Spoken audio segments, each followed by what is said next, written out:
માતાજી મિત્રો, ગુજરાત એન્જિનિયરિંગ એકેડમીમાં તમારું સ્વાગત છે. તમારું આબોહવા પરિવર્તન અથવા જળવાયુ પરિવર્તનની વાત કરી, ક્લાઇમેટ ચેન્જ, બરાબર. અને આઈએમપી ટોપિક લેશે જે જીટીયુ એક્ઝામ મિડ એક્ઝામમાં હશે, ઓવરવ્યૂ બેઝિક આપણે જોશું, જેથી તમારો વિડીયો લેક્ચર સરળતાથી તમને યાદ રહી જાય, બરાબર, અને તમારું રિવિઝન પણ થઈ જાય. તો આપણે પહેલાં ક્લાઇમેટ ચેન્જની વ્યાખ્યા જોઈએ, બરાબર, કે આબોહવાની પરિસ્થિતિ દર્શાવતા વિવિધ પેરામીટર્સ છે, જેવા કે ઉષ્ણતામાન છે, વરસાદ છે, હવા, રહેલો ભેજ, પવનની ગતિ, સરેરાશ રહેતા આંકડાકીય ફેરફારોમાં જ્યારે મહત્વના અને કાયમી ફેરફારો ઊભા થાય ત્યારે તેને ક્લાઇમેટ ચેન્જ કહેવાય. ચેન્જ છે એના પર તમે યાદ રાખી શકો, બરાબર, કે દરરોજનું ચેન્જ થતું હોય છે. ઉદાહરણ તરીકે કોઈ એક છે પ્રદેશમાં છેલ્લા 5-10 વર્ષોને સરેરાશ વરસાદ 200 મીમી હોય, પરંતુ ત્યારબાદ છેલ્લા 10 વર્ષમાં 150 મીમી વરસાદ નોંધાયો હોય, તો આપણે કહી શકીએ, બરાબર, કે વરસાદ ઘટ્યો છે, બરાબર. એવી પરિસ્થિતિ ઊભી થાય એને આપણે ક્લાઇમેટ ચેન્જ તરીકે કહેવાય છે. તો અહીંયાથી આ લગીની વ્યાખ્યા છે, બરાબર, ક્લાઇમેટ ચેન્જ અહીંયા લગીની. પછી જોવા જઈએ આપણે આબોહવામાં ફેરફાર થવાના કારણ કયા છે, બરાબર. તો જો ભૌગોલિક પરિસ્થિતિ આવશે એક તો, અને એક માનવ સર્જિત આવશે, બરાબર. ઓગસ્ટ 2022 પૂછાઈ ગયેલો પ્રશ્ન, બરાબર. તો ભૌગોલિક પરિસ્થિતિ જોવા જઈએ, ક્લાઇમેટ ચેન્જ માટે ભૌગોલિક પરિસ્થિતિ ખૂબ જ જવાબદાર છે, અને આ પરિસ્થિતિ નિવારવા માટે વૈજ્ઞાનિક પાસે હાલ કોઈ ઉપાય જણાતો નથી, બરાબર. એમાં જોઈએ તો મહાસાગરમાં વહેતા ઠંડા અને ગરમ પ્રવાહમાં થતા ફેરફાર, બરાબર. પહેલો તો એક આ વસ્તુ આવશે. શોર્ટમાં યાદ રાખવાનું થાય કે ભૌગોલિક પરિસ્થિતિઓ છે, બરાબર, એમાં સૌથી પહેલાં તો મહાસાગરમાં વહેતા ઠંડા અને ગરમ પાણીનો પ્રવાહ આવશે. પહેલા નંબરનું એક આ આવશે, બરાબર. બીજા નંબરની છે એ ઓર્બિટલ વેરિએશન આવશે, બરાબર. ત્રીજા નંબરનું છે સોલાર આઉટપુટ આવશે. પાંચમા નંબરનું છે વોલ્કેનિક ઇરપ્શન, બરાબર, પ્લેટ ટેક્ટોનિસ, બરાબર, ને ગ્લોબલ વોર્મિંગ. આટલી બધી છે એ આપણે જોવા જઈએ તો ભૌગોલિક પરિસ્થિતિ છે. પછી માનવ સર્જિત કઈ છે? તો એમાં ભૂમિ ઉપયોગમાં પરિવર્તન આવતું હોય, અલગ પ્રકારનું શહેરીકરણ છે, ઔદ્યોગિક વિસ્તાર વધતો જતો હોય છે, કુદરતી સંસાધનોના બિનજરૂરી ઉપયોગ, બરાબર, અશ્મિજન્ય બળતણનો ઉપયોગ, CO2 તથા ગ્રીન હાઉસના ઉત્સર્જનમાં વૃદ્ધિ અને સમતાપ મંડળમાં ઓઝોનનો ક્ષય, ઓઝોન સ્તર નબળું પડતું જવું, બરાબર. તો આટલી છે જે માનવ સર્જિત પરિસ્થિતિ છે. આના કારણે ક્લાઇમેટ ચેન્જ થતો હોય. તો જોઈએ કે આબોહવા પરિવર્તનની અસર ઇફેક્ટ ક્યાં ક્યાં થાય છે? પૃથ્વીના તાપમાનમાં પણ થાય. CO2 છે, અન્ય ગ્રીન હાઉસ વાયુઓ છે, CH4, N2O પ્રમાણ ખૂબ જ વધ્યું હોય, એના કારણે પણ વૈશ્વિક તાપમાનમાં વધારો થાય. 21મી સદીથી હાલ સુધીમાં પૃથ્વીની સપાટીના તાપમાનમાં 0.9 ડિગ્રી સેલ્સિયસ જેટલો વધારો થયો છે. ઘટાડો નથી થતો, વધારો જ થાય, બરાબર. એટલે એટલું એન્વાયરમેન્ટ આપણે ખરાબ થતું જાય છે. એના માટે સબ્જેક્ટ ભણાવવામાં આવે છે કે એને કેમ રોકી શકાય, કેમ કંટ્રોલમાં રખાય, બરાબર. હિમશિલાઓ પીગળવી, અતિવૃષ્ટિ અને દુષ્કાળ, કૃષિ ઉત્પાદનમાં ઘટાડો, ખેડૂતોની આત્મહત્યા, કૃષિ મજૂર ગ્રામ્ય વિસ્તારમાંથી શહેર તરફ ગયા, અવનવા લક્ષણો ધરાવતી બીમારીઓમાં વધારો થાય છે, બરાબર. એના કારણે પણ બીમારી પણ કેટલી વધતી જાય છે. અને સમાપ્ત મંડળમાં ઓઝોન O3માં ઘટાડો થવાથી હાનિકારક યુવી કિરણો પૃથ્વી પર વધુ પ્રમાણમાં પહોંચે છે, જે જીવસૃષ્ટિ માટે જોખમકારક છે, બરાબર.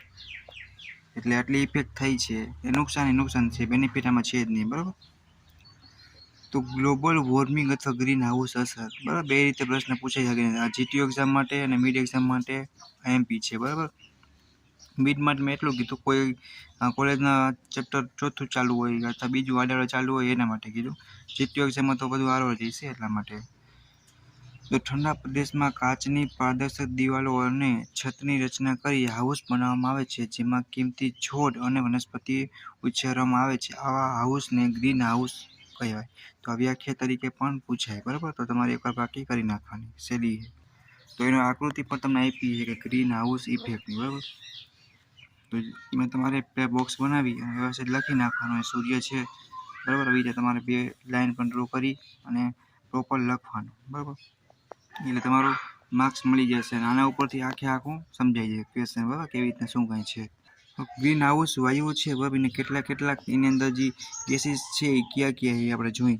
તો પહેલાં કાર્બન ડાયોક્સાઇડ CO2, મિથેન એટલે કે CH4, નાઇટ્રસ ઓક્સાઇડ એટલે NO2, nitrous oxide N2O, chlorofluorocarbon CFC, બરાબર. તો ગ્રીન હાઉસ ઇફેક્ટની આડઅસર ક્યાં થાય છે, બરાબર, એ જોવા આપણે જરીક જોઈએ. તો જોઈએ કે ઉષ્ણતામાન થતા સતત વધારાને કારણે પૃથ્વીના તાપમાનમાં ઈસવીસન 1900થી લઈ 21 સુધીમાં 1.4 સેલ્સિયસથી 5.8 સેલ્સિયસ જેટલો ફેરફાર થયો, બરાબર.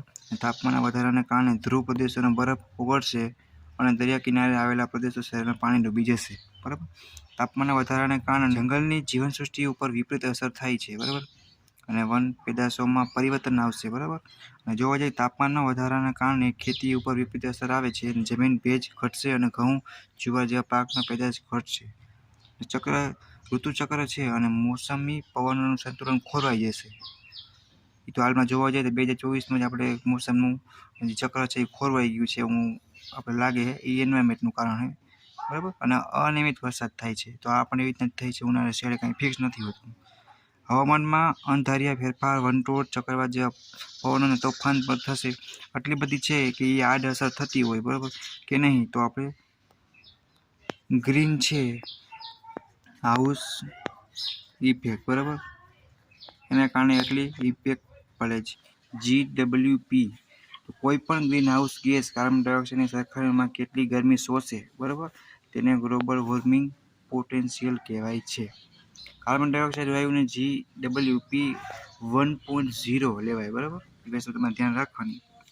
હવે આપણે જો ગ્લોબલ વોર્મિંગ પર અંકુશ કઈ રીતે લાવી શકાય, કંટ્રોલ કઈ રીતે કરી શકાય, તો અશ્મિજન્ય બળતણનો ઉપયોગ ઘટાડી અને હરિત વાયુનો એટલે કે CO2 ઉત્પન્ન ઘટાડવું, ખેતીમાં નાઇટ્રોજન નિયુક્ત છે ખાતરનો વપરાશ ઘટાડીને N2O નું પ્રમાણ ઘટાડવું, CFCનો ઉપયોગ શક્ય તેટલો ઓછો કરવો, બરાબર. ઘનિષ્ઠ વનીકરણ દ્વારા વાતાવરણમાં કાર્બન ડાયોક્સાઇડનું પ્રમાણ ઘટાડી શકાય અને ઉર્જાના બિનપરંપરાગત સ્ત્રોત જેવા કે સોલર ઉર્જા છે, પવન ઉર્જા છે, અણુ ઉર્જા ઉપર ભાર મૂકવો, મિથેનનો બળતણ તરીકે ઉપયોગ કરવો, બરાબર. અને ઇલેક્ટ્રિકલ હાઇબ્રિડ વાહનોના ઉપયોગમાં પ્રોત્સાહન આપવું, બરાબર. ગ્રીન હાઈવે પ્રોજેક્ટ અમલમાં મૂકવા અને સાર્વજનિક પરિવહનને પ્રોત્સાહન આપવું, ગ્રીન બિલ્ડિંગની સંકલ્પના આગળ વધારવી, બરાબર. અને મિથેન વાયુનું ઉત્સર્જન ઘટે તે માટે ચોખાની ખેતીમાં બદલાવ લાવવો. તો ઓઝોન સ્તરમાં બાકોરા, બરાબર. તો પૃથ્વીની સપાટીથી લગભગ 12 થી 25 કિમીની ઊંચાઈના વાતાવરણના પટ્ટાને સ્ટ્રેટોસ્ફિયર કહેવાય છે. તેમાં ઓઝોન વાયુ મુખ્ય છે અને સૂર્યમાંથી નીકળતા ટૂંકી તરંગલંબાઈના કિરણો, જેમાં અલ્ટ્રાવાયોલેટ કિરણ હોય છે, તે આ ઓઝોન સ્તરને કારણે પૃથ્વીના વાતાવરણમાં પ્રવેશી શકતા નથી. આ અલ્ટ્રાવાયોલેટ કિરણોની તરંગલંબાઈ 290 થી 320 જેટલી હોય છે. આમ ઓઝોન સ્તર અલ્ટ્રાવાયોલેટ કિરણોની વિપરીત અસરથી માનવીની અને જીવસૃષ્ટિનું રક્ષણ કરે છે. આ ઓઝોન સ્તરને ઓઝોન છત્રી પણ કહેવાય છે, બરાબર. તો અહીંયા લગીને તમારું મસ્ત એક ફકરો થઈ ગયો છે, બરાબર. આ તમારે પ્રોપર યાદ રાખી લેવાનું. પછી નેક્સ્ટ તમારે આ અમુક સૂત્રો છે એ યાદ રાખવાના. CFCI3 પ્લસ અલ્ટ્રાવાયોલેટ લાઇટ, બરાબર, CI પ્લસ CFCI2, બરાબર. જે આપણે જોવા જઈએ તો ઓઝોન સ્તરની છતીની અસરની વાત કરી તો એમાં મુખ્ય 5 છે: મનુષ્ય અને પ્રાણીઓ પર થતી અસર, વનસ્પતિ પર થતી અસર, અને સમુદ્રી સૃષ્ટિ પર થતી અસર, અને પદાર્થ પર થતી અસર, અને બાયોકેમિકલ સાયકલ પર થતી અસર, બરાબર. આમાંથી તમે જોવા જઈએ કે મનુષ્ય અને પ્રાણીઓ પર કઈ અસર થાય? ચામડીને કેન્સર છે, રોગ પ્રતિકારક શક્તિનો ઘટાડો, આંખના રોગો વગેરે થઈ શકે. વનસ્પતિ છે તેનો અવરોધ છે, વિકાસ છે, પાનનો એ બધો રોધાઈ જાય છે, થતો નથી.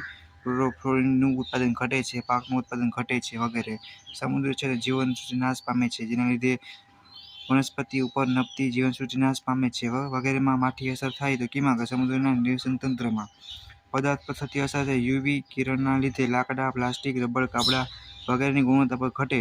અને બાયોકેમિકલ સાયકલ પર યુવી કિરણો વિવિધ બાયોકેમિકલ સાયકલ, કાર્બન ચક્ર છે, નાઇટ્રોજન ચક્ર છે, ફોસ્ફરસ ચક્ર ઉપર અસર થાય છે, બરાબર.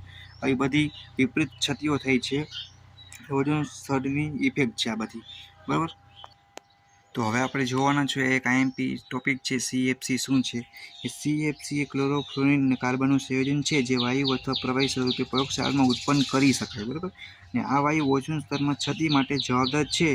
તે બિનઝેરી છે અને વિસ્ફોટક કે ધડાકો થતો નથી, બરાબર. CFCની ગરમી શોષવાની શક્તિ CO2 કરતાં 1500 થી 7000 ગણી છે અને ગ્લોબલ વોર્મિંગમાં તેનો ફાળો 14% જેટલો છે, બરાબર. તો આનો ઉપયોગ ક્યાં થાય છે? એર કન્ડિશનિંગ છે, વોટર કુલર છે, રેફ્રિજરેટર છે વગેરે ઠંડક જાળવી રાખવા માટે ઉપયોગ થાય છે, બરાબર. તો હવે આપણે જોવા જઈએ તો જળવાયુ પરિવર્તન સંચાલન છે, ક્લાઇમેટ ચેન્જ એન્ડ મેનેજમેન્ટ. તો તો મોન્ટ્રિયલ કરાર છે, ક્યોટો કરાર છે, બરાબર, બીજા નંબરનો આવશે. પછી આવશે અર્થ સમિતિ છે, બરાબર, પેરિસ એગ્રીમેન્ટ છે, પછી આવશે કોપનહેગન ઇન્ટરનેશનલ કોન્ફરન્સ આવશે, બરાબર. તેને શોર્ટમાં તમે CIC પણ લખી શકો છો, બરાબર. પછી છઠ્ઠા નંબરનું છે વિયન સંમેલન છે અને દોહા જળવાયુ પરિવર્તન કોન્ફરન્સ 2012, બરાબર. તો અહીંયા લગી આપણું ચેપ્ટર જે 4 હતું એ બધું પૂરું થાય છે, બરાબર. યુનિટ નંબર 4 છે એના અમુક ક્વેશ્ચન છે, બરાબર, એ તમને હેલ્પફુલ થશે અને પ્રેક્ટિસ પણ થઈ જશે. અને કયો ક્વેશ્ચન છે એ જળવાયુ પરિવર્તન એટલે શું અને જવાબદાર પરિબળ સમજાવો, તો એ માર્ચમાં અને ઓગસ્ટમાં પૂછાયેલો છે, બરાબર. તો કયો ક્વેશ્ચન ક્યાં પૂછાયેલો છે તમને એટલીસ્ટ આઈડિયો પણ આવશે, બરાબર. અને આ પ્રેક્ટિસ પણ તમે આ ક્વેશ્ચન કરી શકો અને તમારા ફ્રેન્ડને શેર પર કરો, બરાબર. અને લાઈક અને કોમેન્ટ કરો અને કાંઈ પણ ડાઉટ કે ક્વેરી હોય તો તમે કોમેન્ટ કરીને પૂછી શકો છો, બરાબર. અને પહેલા કાંઈમાં પ્રેસ કરી દો જેથી કરીને કોઈ પણ નવો વિડીયો આવે તો તમે એનો લાભ લઈ શકો, બરાબર. અને આપણે લાસ્ટમાં GTનો MP બનાવશી જેથી કરીને તમે આરામથી પાસ થઈ જશો અને સારા માર્ક્સ પણ લાવી શકશો, બરાબર. અને હવે આપણે લાસ્ટ ચેપ્ટર બાકી રહે પર્યાવરણીય કાયદાઓ અને ટકાઉ પ્રેક્ટિસ, બરાબર.